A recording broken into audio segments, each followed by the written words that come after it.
Morning, everybody. As we go to the chitas of today, Isru Chag.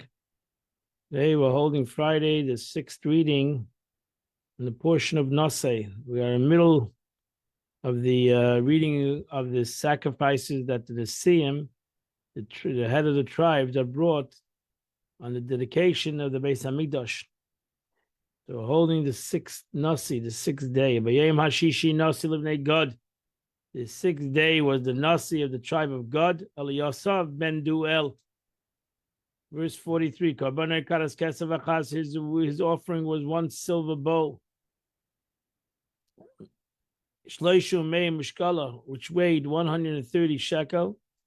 Mizak echa kesef, one silver sprinkling basin, weighed 70 shekel, shekel HaKodesh, in the holy shekel. Shneim aleim selis, both of them were filled with fine flour. Bashemen, with oil, lemincha, for a meal offering. Kaf achas asaras dav, 1 spoon weighing 10 silver shekel. Milei ketores was filled with incense. Parecha ben bakar, one young bull. Ayil echad, 1 ram. Keves echad, 1 lamb.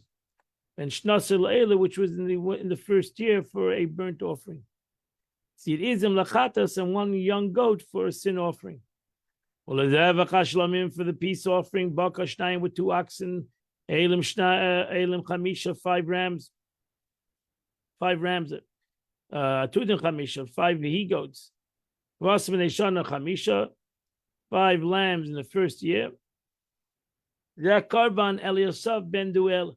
This was the karban of Eliyasav ben Duel.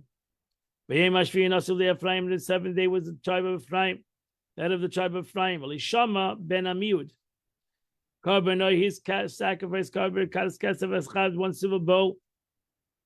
Shloish shumei mishkal, 130 was its weight. Mizrach echa kesef, 1 silver sprinkle basin. Shivin shekel, the weighed 70 shekel, b'shekel HaKodesh, in the holy counting.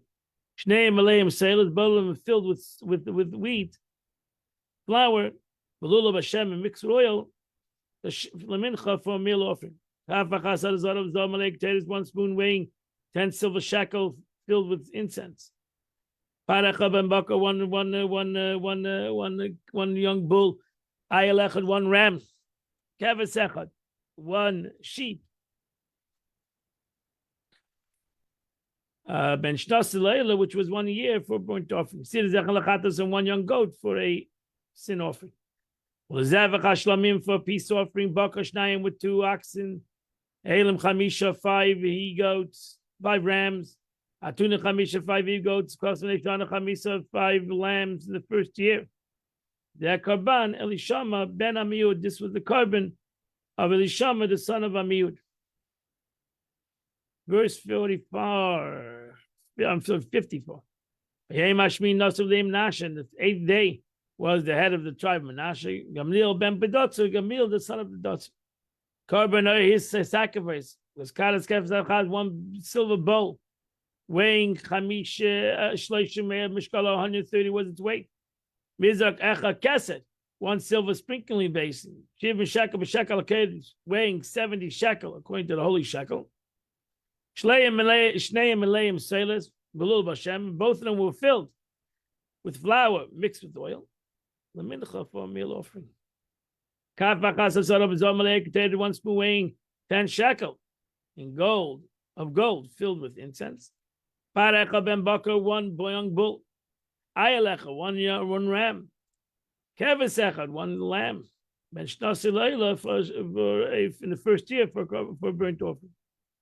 There is the echa lachatas, and 1 young he goat for a sin offering. Lezev achashon bakar shnayim, and for a peace offering was 2 oxen. Eilen chamisha, 5 he goats, 5 rams. Atuna chamisha, 5 he goats. Vasim neshana chamisha, 5 lambs in the first year. Zeh karban, this was the karban of a Gamliel ben Pedotzer. Verse 60. Vayem Atishi, in the 9th day was Nasiv neg Binyamin, was the tribe of Binyamin, Avidam ben Gdoni. His offering was 1 silver bowl weighing 130 shekel. Mizrak echa kesef, 7 shekel. shekel, okay, 1 silver sprinkled basin weighing 70 shekel, according to the holy shekel. Shneim Aleim Selas, both of them were filled with fine flour. Lulav Hashem, and that was mixed with oil. The mincha for a meal offering. Is 1 spoon weighing 70 shekel of gold filled with incense. Parechad ben Bakar, 1 young bull. Ayalechad, 1 ram. Kevesecha, 1 lamb. Ben Shnasei, within the year, la'ila for burnt offering. Sir Izim Echalachatas, and 1 young he goat for a sin offering. And for the peace offering, Bakar Shnayim with 2 oxen. Elim Chamisha with 5 rams. Atudin Chamisha, 5 elat goats. Chamisha, Kosmaneshana Chamisha, 5 lambs. The first year. The Karban Avidan Gebedani, this is the Karban Avidan, the son of Gedani. Yom HaSiri, in the 10th day, was Nasl of Bnei Dan, was the head of the tribe of Dan, Achiezer ben Amishadai. Karbanoi, his sacrifice, because Kadas Kesavachas was 1 silver bowl, weighing 130 shekel. Mizakacha Kesav, 1 sprinkling basin, weighing 70 shekel. Shekel HaKodesh, in the holy shekel. Shneim Leim Selos Lulav Hashem, both of them were filled with flour, mixed with oil, the mincha for meal offering. Kafachas Zav, 1 spoon weighing 10 shekel, filled of gold, 1 filled with incense. Parecha ben Bakar, 1 young bull, Ayalechad, 1 ram, Kevesecha, 1 lamb. And Shnasi, within the year, la'ila for burnt offering. Sirizim Echalachatas, and 1 young Hebrew for sin offering. For a peace offering, Bakar Shnayim with 2 rams, Elam Shnayim 2 oxen. Bakar Shnayim 2 oxen, Elam Chamisha to 5 rams, Atudin Chamisha 5 he goats. Awesome. And Eshana Chamisha 5 lambs in the first year. Zer Karban Avida Achiezer ben Amishad. But Yom HaShtiyas on the 11th day. Nasl and Asher was the head of the tribe of Asher. Pagiel ben Achron. His offering was 1 silver bowl weighing 130 shekel. Mizrak Echa Kesev Shivin shekel. 1 silver sprinkling basin weighing 70 shekel. According to the Holy Shekel HaKodesh. Neim Aleim Selah, both of them filled with fine flour, with little Bashem and mixed oil, lemincha for a meal offering. Kavachas Zav, 1 spoon weighing 10 shekel, Malaya potatoes filled with incense. Parecha ben Bakar, 1 young bull. Ayalechad, 1 ram. Kevesechad, 1 lamb. Ben Shnasi Leila within the first year for a burnt offering. Sirizim Echalachatas, and 1 he goat for the sin offering. Zev for the burnt and for the peace offering. Bakar Shnayim with 2 oxen. Elam Chamisha 5 rams. Atudin Chamisha 5 he goats. Well, Kvasim Neshana Chamisha. Well, so the lambs in the first year was 5. The Kaban Pagiel ben Acham. This was the offering of Pagiel ben Acham. But Yom HaShtiyas, the last day, the 12th day, was Nasl of Bnei Naphtali. The head of the life of Naphtali, Achida ben Enon. Karbanoi, his carbon was Kalas Kefir Zachav, was 1 offering of 1 silver bowl weighing 130 shekel. Mizrach Kesev, 1 silver sprinkling basin weighing 70 shekel. Shekel HaKodesh, the holy shekel. Shnei Malaim Selas, Belulu Bashem, and both of them were filled with fine flours mixed with oil. The mincha for a meal offering. Kafachas Azar Zav, Malay potatoes, 1 spoon weighing 10 silver shekel of gold filled with incense. Parecha ben Bakar, 1 young bull. Ayalechad, 1 ram. Kevesechad, 1 lamb. Shnasi Leila, which was in the year for a burnt offering. Sirizich Echal Achatas, and young bull, young he goat for a sin offering. Well, the Zevach Hashlam in verse 83. And for the peace offering was Bakar Shnayim, 2 oxen. Elim Chamisha, 5 rams. Tudim Chamisha, 5 he goats. First Chamisha, first lamb, the 5 lambs in the first year, The Karban, Achira and Enon.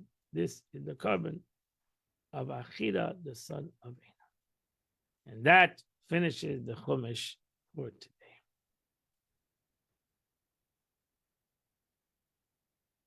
We are in the middle. We started on Yontiv, second part of the Tanya, which is called Shar HaYichud Ve'emunah, which means the portal of unity and faith. And the Alter Rebbe explains the concept of Emunas Hashem. What is the aspect of Emunas Hashem? According to the teachings of the Baal Shem Tov, according to the teachings of Chassidus. So we finished already the first chapter. And the concept of Dvar Hashem, that the word of God, that the Baal Shem Tov taught us. The word of God gives it the creation to the world. Sodom and Maris, and the word of God is in the world at this present time, in every creation of the world, that it continuously gives it a creation. So in essence, according to the Emunas Hashem, is that there's a yichud of the Eibishter, there's the unity of God right now. Not it's something that God created many years ago, and then He left the world, chas v'shalom. But the Eibishter needs to create the world on a constant basis.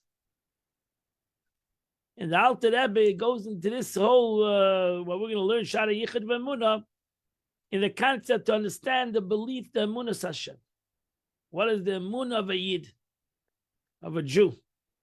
In his opening chapter, the Alter Rebbe explained the divine force, which brings all creatures into existence, must continuously, constantly be present within them in order to recreate and revivify them on an ongoing basis.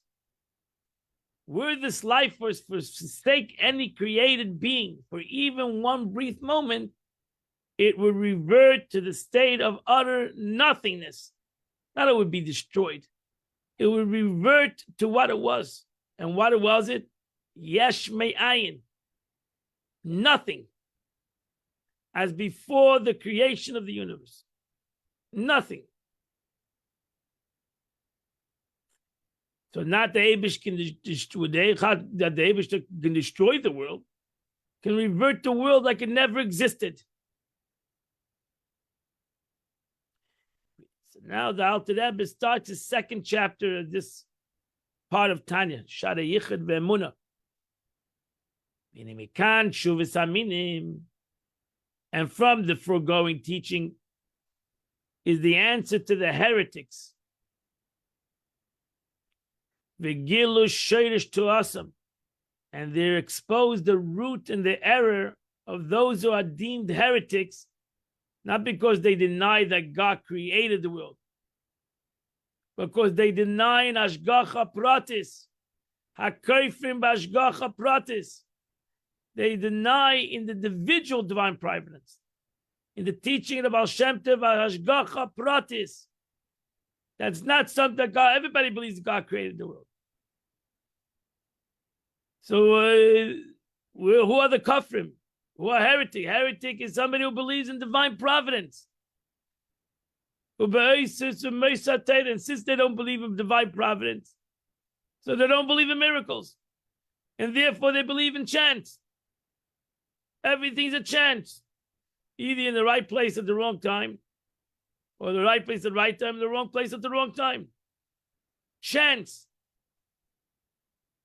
And that's the concept of heretic, the concept that a person believes in chance and doesn't realize that Hashgacha Prat, there's no such thing as chance. There's no such thing that something does happen because it happened. Hashgacha Prat means that the Eibishter controls the world, and whatever happens in the world is because that's what the Eibishter wants. Why do they deny this when they readily admit that God created the world? So why would they deny it? If we all believe that God created the world, so what's the problem? So how is it possible to have a concept of denying Hashgacha Pratis? The answer is Shatoyim b'dinimenu hakazav. They earned a false analogy. Shabbatam in Ma'aseh Hashem, because they compare the work of God, Oisei Shamayim v'aretz, which made the heavens and the earth, the Ma'aseh Enesh v'tachbulosav, to the work of man and the schemes of man. They are making the analogy, or they're comparing, better, not the analogy. They're comparing the creation that a human being creates or makes to the making of God. Let's say when a silversmith, for example, goes and makes a vessel, once he made the vessel, the vessel is no longer dependent upon the hands of the smith. So he made the vessel.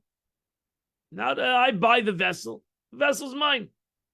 It has nothing anymore to do with the guy who made it. It doesn't need its existence because the guy made it. And the second the guy made it, it's now a vessel on its own. It has its independence. It's no more dependent on its creator. For even when his hands are removed from it, and he goes away from the vessel. Sure, he goes in the marketplace. The vessel remains in exactly the same image, Vitsalmai, and the form, as it left the hand of the smith. So Taki, he's the creator of this vessel. Before it was a lump of clay. Now it's a vessel. Before it was earth and he turned it into a glass vessel. Before it was a piece of tree and he turned it into a table. It's unbelievable talent. But the second he walks away from it, the second he stops to create it, that's it.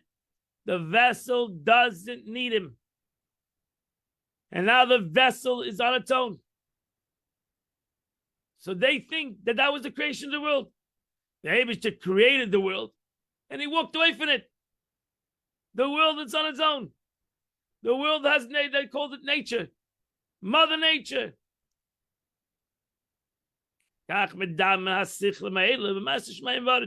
Same way these fools conceive the creation of the heaven and the earth.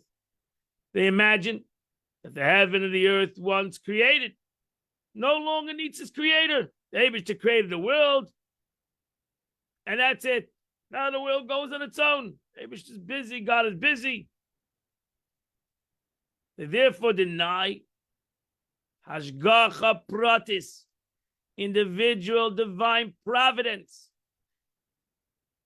that the signs and miracles recorded in the Torah, in so much as these indicate that God continues to be involved with creation, and from time to time chooses to change the course of nature through a miraculous means. And the Chas v'Shalom, there's no such thing as chance, something happened, a fluke, a mistake. No. The Eibishter Taka created nature, and he put the boundaries of nature. But then that the Eibishter creates nature. Why is there nature? Because it's happening right now. The Eibishter created nature right now. And so too, God has the capability, just like he has the capability to give the existence of nature, he has the capability to give the existence of a miracle to go above nature. Because of Hashgacha Pratis. Because of divine providence, it's happening right now. However, their eyes are covered. They do not see the great difference. Hevdel Gadol. There's a great difference between the work of man and his mechanism. Yesh meyesh. Because the great difference is that man makes something from something.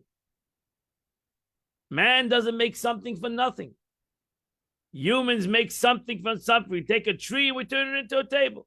We take a clay and we turn it into a vessel. We take a piece of metal and we make it into another kind of vessel. So what is man doing? Man is doing like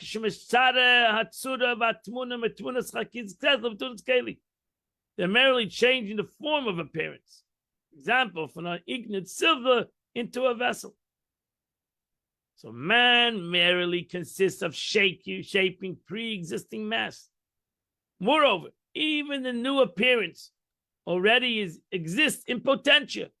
The tree has all the capabilities. That's why if you're talented, you can look at a piece of wood, and if you're a sculptor or you have the talent of taking this piece of wood, you have them and you know exactly what you can make out of it. That means in this piece of wood has the potential of many things. Different artists, different creators will create different things from this piece of wood. How many things are created from a piece of wood? From a table to a chair to a spoon to paper to etc. etc. Because in this piece of wood has all the potential of all these things. Thus, in reality, the craftsman did not change the matter at all. It's still the same piece of wood. Once he finished shaping this artifact, he can leave it and it's its own device because it was there before. It was there before. It was all in this piece of wood. Secure in knowledge that does not need him anymore. That's it. That's why the human being creates a thing. He's not worried that the thing is going to disappear if he doesn't be there. He's happy with his creation, with his formation, creating something and bringing out something from something else, which is a true talent, and he deserves the credit for doing it. But nevertheless, the thing was there before, and now the thing is now because it all was in the thing itself. The above mentioned misguided thinkers failed to see the difference between the activism of craftsmen, and they think that that's what the Eibishter made the world. The Eibishter created the world, put it within the nature of the world, its function, and that's it. The world doesn't need him anymore. And they don't understand because the Eibishter created everything from nothing. The Ma'aseh Shemayim V'Aretz, the creation of the heavens and the earth, through Yesh Mi'ayin. It's not Yesh Mi'yesh. It's not something from something. It's something from nothing. So before the heavens they were created, they simply did not exist. Not it was in potentia, didn't exist. There was no such thing as Gashmis. There's no such thing as physicality. Only after they were created did they come into being an existent entity. So that's why only the Eibishter, that's why Chassidus explains only God can create something from nothing. There was not something from something, it was something from nothing. And that's really the greatness of creation itself. Because Gashmi, spirituality, could come something from something. But physicality only comes from God. Spirituality cannot create physicality. Physicality can only be created from God because it's something from nothing. It did not exist. So we have to understand that concept, the concept of creation, yesh me'ayin. Very important word over here, yesh me'ayin. In English is creation exo nilo. It's a fancy word, but in Hebrew it's yesh me'ayin. Something for nothing. Really, I mean, it's the opposite. We're nothing from real something. But the expression is yesh me'ayin, because it's to us to understand that we are a yesh. We are a physical entity over here now. Means yesh means a physical entity. We are a physical entity that came from nothing. We're not a physical entity that came from something.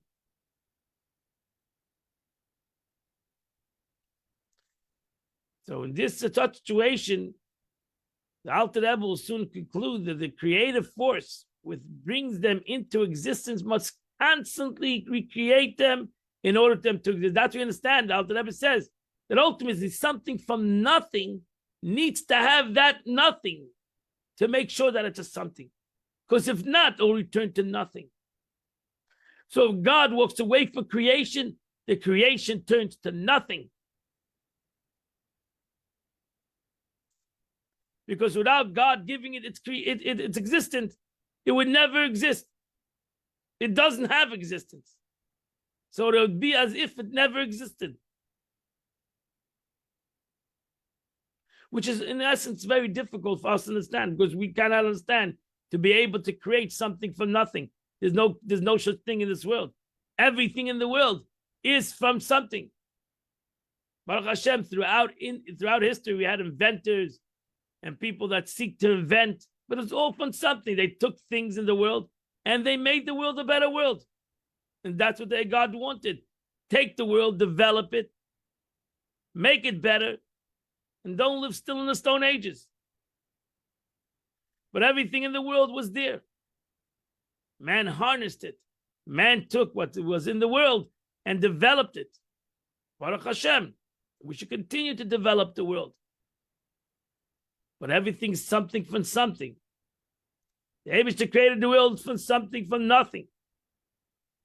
Therefore, this something needs to have that nothing, so to say, or needs to have the energy that gives the capability of this something that was not there before.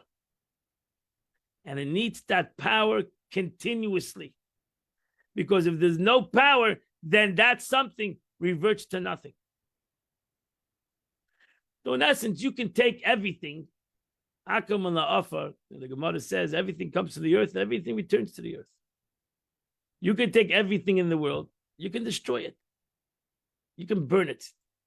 You have to know how to take away all its elements. You can return it to its previous element. But that's a something. So I take a tree, a beautiful tree, I burn it, I take all these chairs and tables, I can burn it. It returns to Afar, turns to dust, turns to Afar, to earth. So therefore, I returned it to its basic element. Really, I cannot destroy this world. It's impossible for me to do that. I can bring it down to its right. Everything in the world has within it Eish, Ruach, Mayim, and Afar. Eish, fire, Ruach, spirit, Mayim, water, Afar. Everything ultimately turns to Afar. Take away all its elements from it, you turn it back to the earth. That's the furthest you can go. Ultimately, it turns to Afar.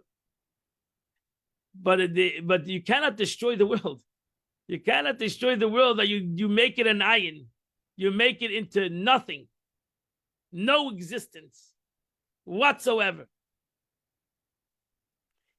Why? Because you never created anything for an ayin. You never created anything for no existence. You created it for an existence. So you can return it to an existence. That's why Avraham Avinu said, "Anochi Afar ve'efer." I'm ultimately, but I'm based earth, because earth I came from, to earth I returned. So ultimately, what am I? I'm earth. That's the basic component. Take away the water, take away the air, take away all that, you're going to have earth. But I can become an ayin. I can become an ayin. The only one who can make me an ayin is the Eibishter. Therefore, that's why in the concept of Tchias HaMesim, the resurrection of the dead, is that ultimately everybody's still here. Every human being is still here in some kind of a form or another, physically still here. And that's why it's important for us as Yidden to have a kfura, to be buried, to have a kfura that there's a makom. We're still here. Our ancestors are still here. They're buried, but they're still here. And Amir Hashem, what the Eibush needs to do is just bring back the life to that existence. But not that he became an ayin, he doesn't exist anymore. This person doesn't exist anymore. He's gone. His spirituality is gone. In heaven, turn to its, but its physicality ultimately is still here. In some way, in some kind of form. Eibush just means to bring back the concept of the spirit with the form, with the body. So in such a situation, the creative, therefore, in such a situation, the creative force which brings them into existence must continue to recreate them in order for them to exist. Where the force withdraw for even a briefest moment, creation will revert to nothing.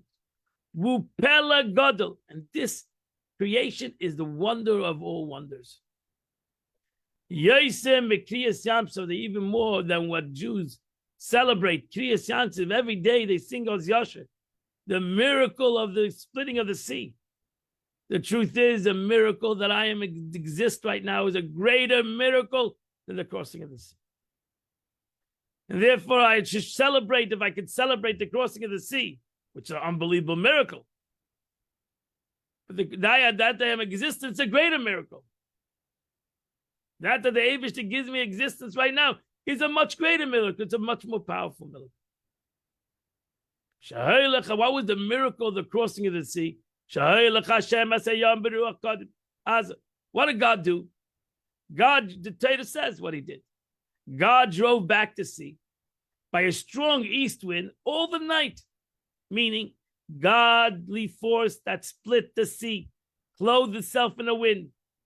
Why? The Eibishter, God wanted through nature to bring about this miracle. So what did he do? The sea usually flows. That's the normal nature of water. It flows. The Eibishter took a wind, brought a wind, an east wind, a very powerful wind, and this wind blew the entire night, blew the sea to split. Vayibaka amayim, and the water split. V'nitzvu kurined, and it's unbelievable. The water split, something that the Eibishter changed in nature. That usually water flows, and it stood like a wall. It looked like a wall. Not merely ceased to flow, but stood upright as a wall. The sea, and if you know the Medrash, the Gemara, it actually came 12 different tunnels, 12 walls. And God would stop the wind, which he ultimately did, and the water continued to flow. The water would instantly flow downward. That's the nature of water. It would flow downward, kidarkam, like its way, v'nature, v'tivam, and its nature. And it wouldn't stand like a wall, at least suffolk, without a doubt. So undoubtedly, the Eibishter would take away that wind, which he did, and the water started to flow. Didn't stand like a wall. Even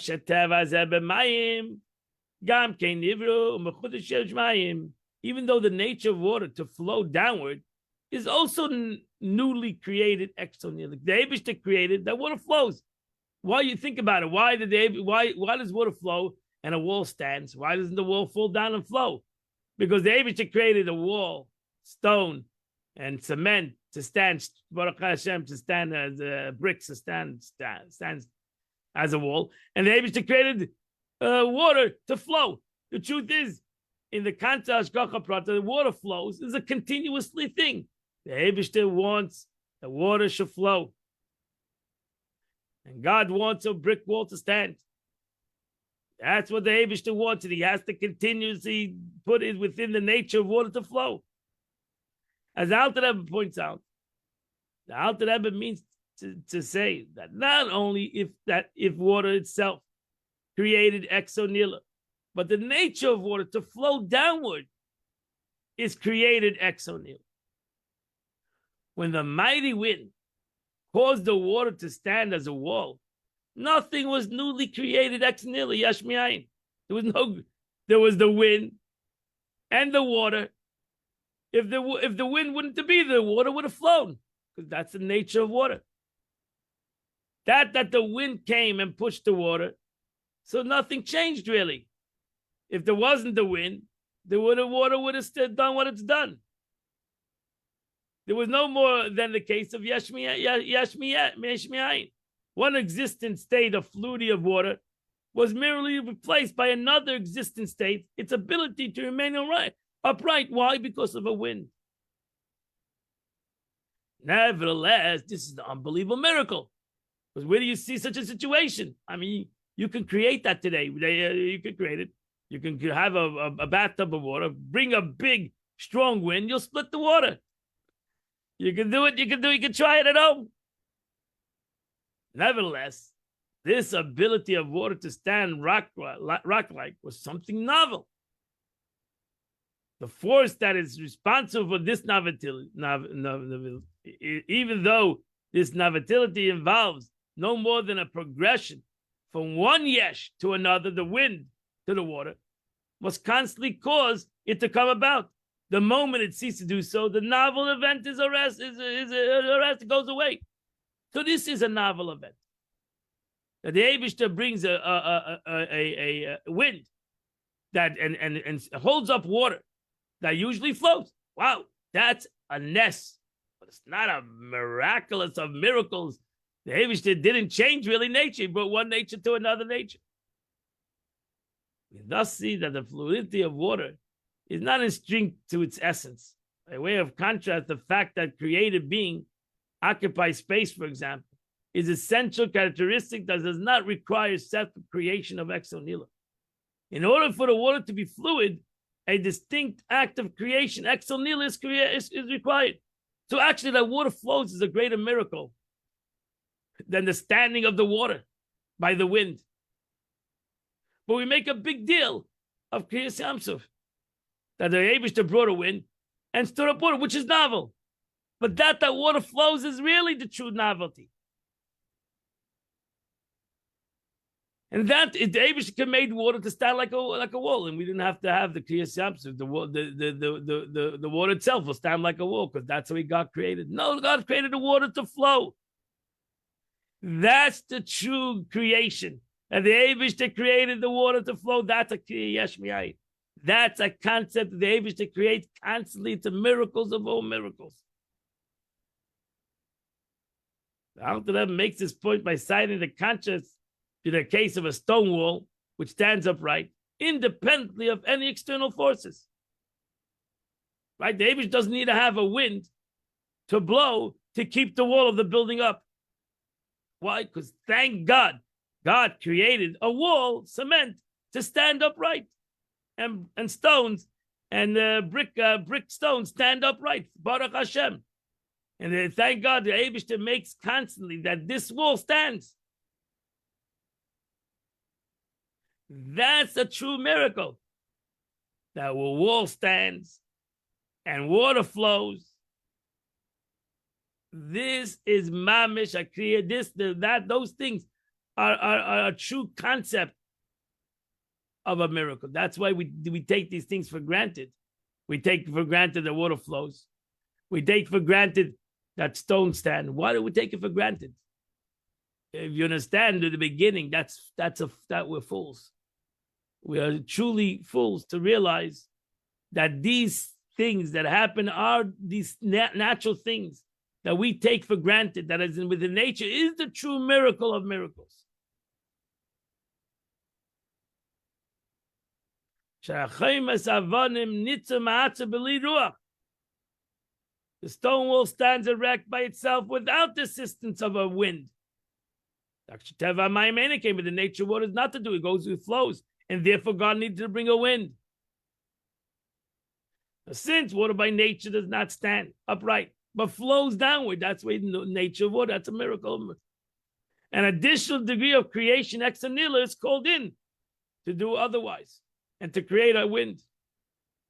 The above demonstrates divine force that encloses itself in the wind did not have to be created at Yesh Mi'ayin, a new existence being within creation. It merely had to change one yesh to another yesh. That's like the creation of a human being. Created one yesh to another yesh. That's why the truth, as I said, every person can create the crossing of the sea. You're able to do it in a big sea. He'll be able to do it in his bathtub. So he'll be able to create this because you're taking one yesh, you're taking another yesh, you're putting one yesh with another yesh. You can do the crossing of the sea. The natural property of fluidity to the natural property of standing erect. Nevertheless, maybe you can do it in your bathroom, in your bathtub, but it's not possible to do it in a sea, in an ocean, or even in a river. That would be impossible for even a human being to do that. We'll have to have an extremely powerful thing. I don't know if it's possible. I don't know if I've tried it. So it's novel. This is the miracle of the crossing of the sea. The Eibishter took a sea of reeds, Red Sea, and he split it. He brought a wind, split the whole sea. The Eibishter has the wind of all winds, the east wind, and he split the sea. Even in such situations, since its radical degree of change is involved, it's necessary for the power causing the change to affect the change unremittingly. The Eibush needs to keep the wind there. The Eibush wanted to show us what means Yesh Me'ayin in a physical way. Just like in this miracle that you're celebrating. God held up the walls. God took nature and held up the walls. And why did he? How did he hold up the walls? Because he kept that wind there. And the second the Jews came out, the Eibush took away the wind. And naturally, God took away that wind. The wall of the sea is going to come down. It's going to come down. It's going to turn to its nature. It's going to come down. It's going to come falling down on the addition, which happened.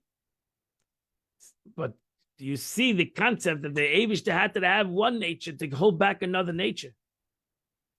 So too you should understand the concept of Yesh Me'ayin. If you understand it in the miracle of the crossing of the sea, which that's why we say the crossing of the sea, if you comprehend this miracle, the splitting of the sea that happened to the Jewish people, and that's why we sing as Yosher, to emphasize this unbelievable miracle, then through this you'll understand the true miracle. The miracle of all miracles is that you're in existence right now. Because if God had to have a wind to keep up the sea, God has to have his word, so to say, a wind, to make sure that you and I and everything physical is in existence right now. Surely then the Alter Rebbe will soon conclude with regard to creation of the world, which comes into being for nothing. This is something from something. Here's something from nothing. The activating force of the Creator must continuously be present in the creative universe, providing it with life and existence, like holding up the wall, like the wind of the crossing of the sea held up the world. And the Jewish people realized this novelty and realized this miracle, and they sang, Oz Yosher. So surely we should sing, and we do. We daven every day. We thank the Eibishter for giving us life, giving us existence. Because if God would not hashgacha pratis, God would not give us existence right now. So to say, the wind would not blow and give us our existence, we would return to nothing. Just like the wall, the water wall returned to its existence, which is the flow. We will return to our true existence, which is truly nothing. Providing us with life and existence, indeed, would not constantly present, the universe would revert to absolutely nothingness, to nothing. As everything in Tanya, teaching the Alter Rebbe, need to be learned a couple of times, many times, to ultimately grasp what the Alter Rebbe wants to tell us.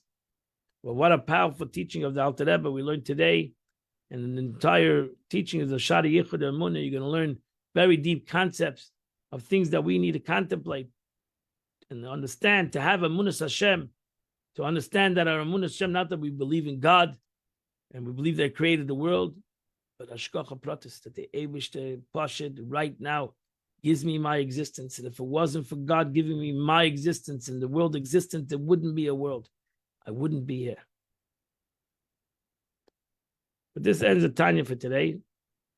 Today is the 8th day of the month, which is chapter 44 in Tehillim till chapter 48. If you see those 5 chapters, you do the Chitas of the day. I want to wish you all a good Shabbos. I want you to hope that you'll learn Chitas tomorrow by yourself. And amid Shem, we'll meet each other 8 o'clock. We'll come together 8 o'clock on Sunday, and we'll continue to learn the Chitas of the day. Have a wonderful, beautiful day. Thank you, Rabbi.